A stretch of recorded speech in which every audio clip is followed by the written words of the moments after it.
This is the Resident Evil 2 remake during early development, but what you're looking at almost didn't exist. For nearly 2 decades, Capcom had multiple opportunities to remake Resident Evil 2, and every single time it got shelved, blocked, or outright rejected. Even after they officially confirmed the project in 2015, they went completely silent for 3 full years before showing a single frame of gameplay. What happened during those 3 years of silence is the entire reason this game became one of the most acclaimed remakes ever made. A game that ultimately sold over 16 million copies, became the highest rated game of 2019, and dethroned every Resident Evil before it as the best-selling entry in franchise history. And this is the story of how Resident Evil 2 Remake went from a project nobody at Capcom wanted to make to a game that ended up shaping the entire next decade of Resident Evil.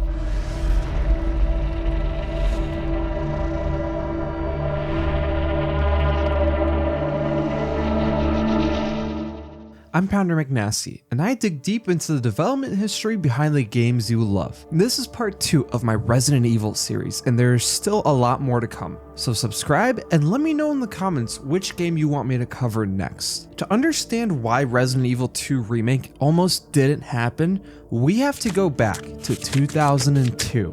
That year, Capcom released the Resident Evil Remake on GameCube. It was a complete top-to-bottom rebuild of the 1996 original, and it is still considered one of the greatest remakes ever made. It was such a success that fans immediately asked the obvious next question.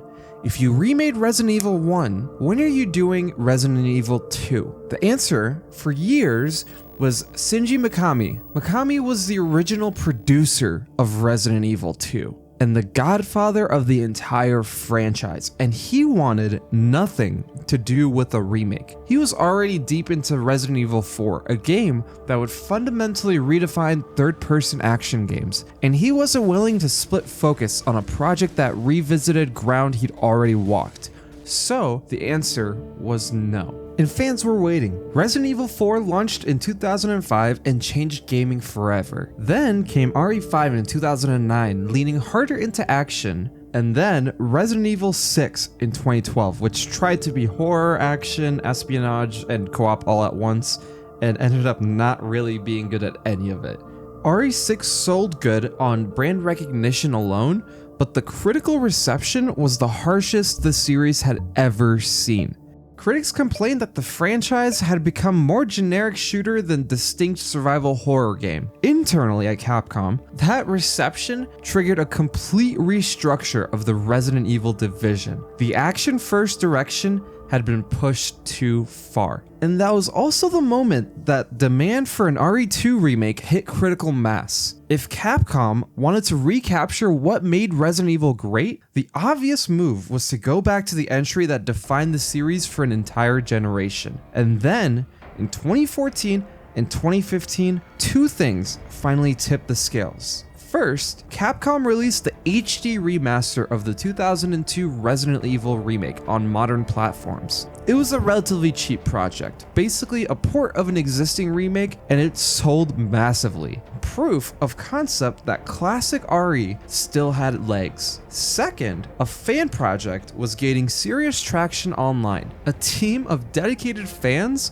had started building their own Resident Evil 2 remake from scratch, and they were releasing trailers that looked impressive enough to put real pressure on Capcom directly. So, in 2015, producer Yoshiaki Hirabayashi did something really weird. He went on Capcom's official Facebook page under the alias H and asked fans how badly they wanted this remake. And the response was a bit overwhelming. The producer took that response directly to Capcom's R&D Division 1 leadership. And on August 12th, 2015, he posted a brief YouTube video. He sat in front of a Resident Evil banner, held up a piece of paper, and ended the videos with 3 words: "We do it." And that was it. There was no trailer, just official confirmation after 13 years of fans asking. Capcom was finally making the RE2 remake. And then Capcom went silent for 3 full years. And what happened during that silence is what made this game so special.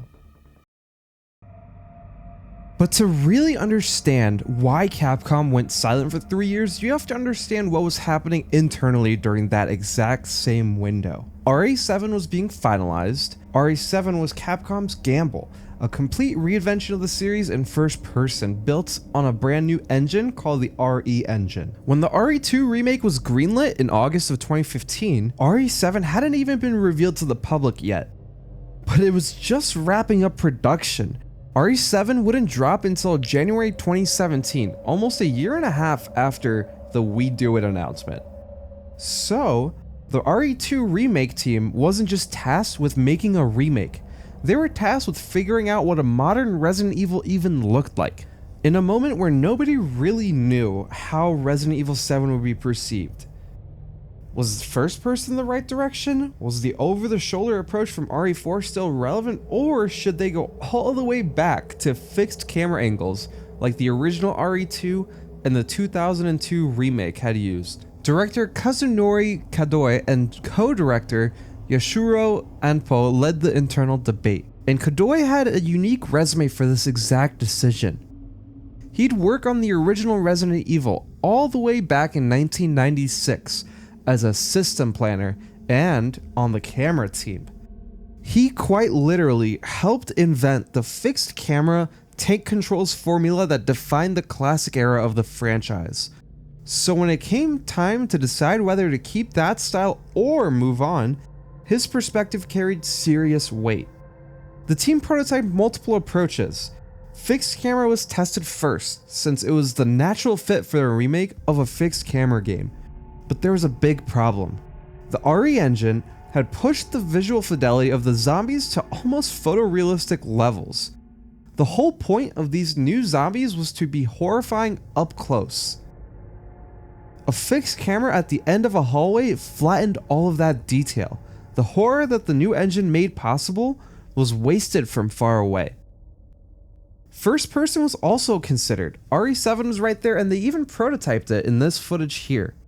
The engine was the same, the team had access to all of it, but first person had its own problem. It would make the game feel like RE7 with a different protagonist instead of a faithful continuation of RE2's identity. The original RE2 was about Leon and Claire. Their leather jackets, pink vests, the way they limped when injured, hide them in a first person camera and you lose half of what made them so special in the first place. So the team landed on the middle ground, over the shoulder. It was the same camera Mikami pioneered with RE4 in 2005, and the same camera that the franchise had drifted away from with RE5 and RE6. But the team wasn't going to use it the same way RE6 did, with constant action and bombast.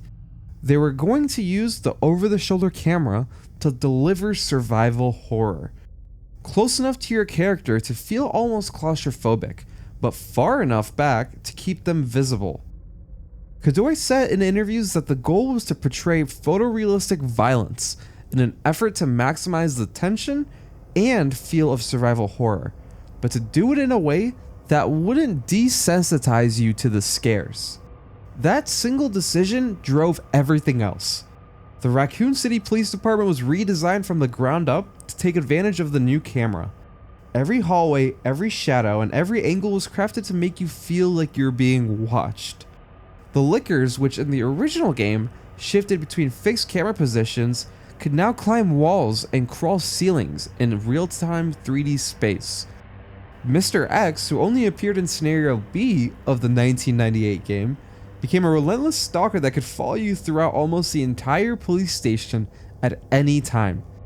The redesigned camera changed what kinds of horror were even possible. Then, there was a question of how to handle the original game's zapping system.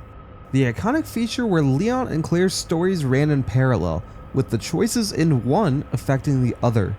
The team had to make a really hard call. Modern budgets and modern player expectations meant they couldn't faithfully recreate the 4-scenario structure of the 1998 game.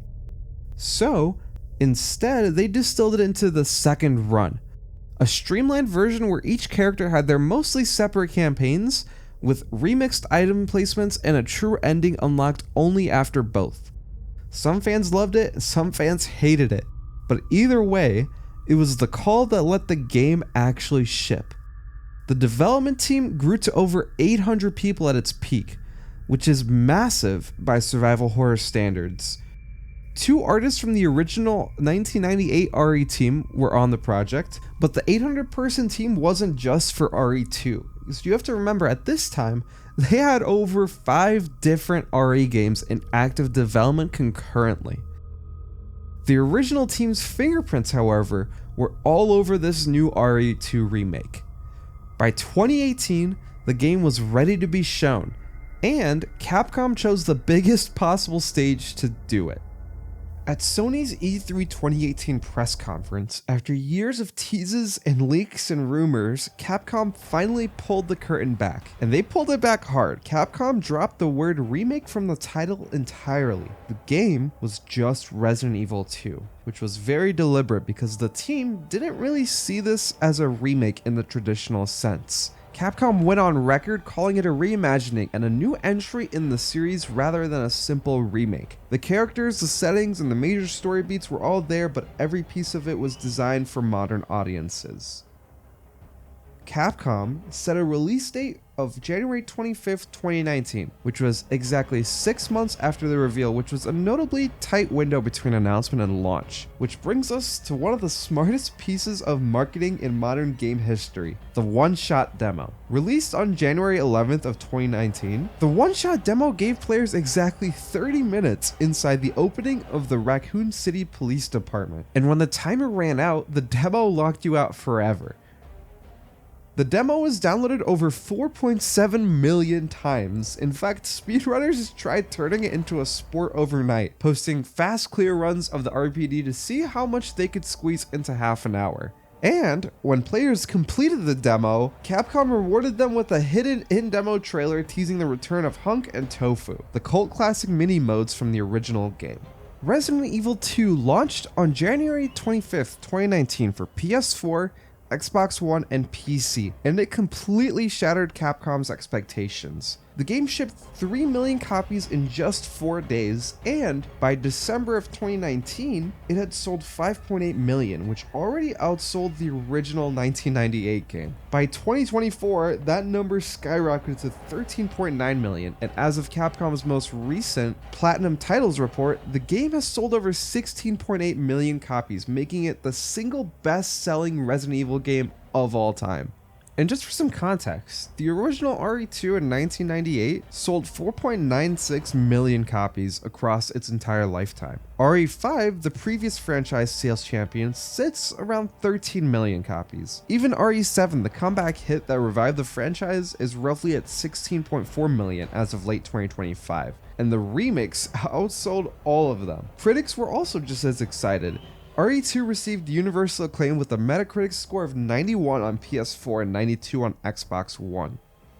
It also became Metacritic's highest rated game of 2019, beating out Sekiro and Disco Elysium. And Capcom didn't just stop there. On February 15th of 2019, 3 weeks after launch, they dropped The Ghost Survivors, which was a free DLC pack featuring 3 what-if scenarios within the game, so fans could experience the game just a little bit longer. But what really made the RE2 remake matter wasn't its sales numbers or its review scores. It was what it proved was possible. Capcom had spent the better part of a decade trying to figure out how to bring Resident Evil back to relevance. RE5 and 6 had pushed too far into some action direction, and RE7 had proven horror was viable but used a completely different camera and protagonist style than the classics. RE2 Remake was the first game that bridged both. Modern, scary, action capable when it needed to be, and survival horror focused when it counted. And we would see the fruits of this label in Resident Evil Requiem. Check out that video if you haven't yet. The approach used here became the template for everything that came after. The RE3 remake in April of 2020 used the same engine, camera, and design philosophies. Same with the RE4 remake in 2023. It became a nearly universally praised reimagining of one of the most beloved games ever made. And ultimately, the lessons learned on RE2 Remake became the foundation for Resident Evil Requiem in 2026. Which again, I covered in my last video, check it out if you want to. For nearly 13 years, every time someone at Capcom suggested remaking RE2, the answer was no. Fans signed petitions, a Change.org campaign passed 30,000 signatures, and it kept climbing. The producers and the teams went directly to the official Resident Evil Facebook page and asked fans whether they wanted a remake before he could even pitch it eternally. The answer kept coming back the same no. The technology wasn't ready, the timing isn't ready, and the team wouldn't be available. Then, the moment they finally said yes, they handed a project to a team that included people who had worked on the original, gave them 3 years of silence to figure it out, and ended up with the best-selling and one of the most acclaimed games in the entire series. If you enjoyed this deep dive into RE2's remake, let me know in the comments which Resident Evil game you want me to cover next. And as always, I'll see you in the next episode.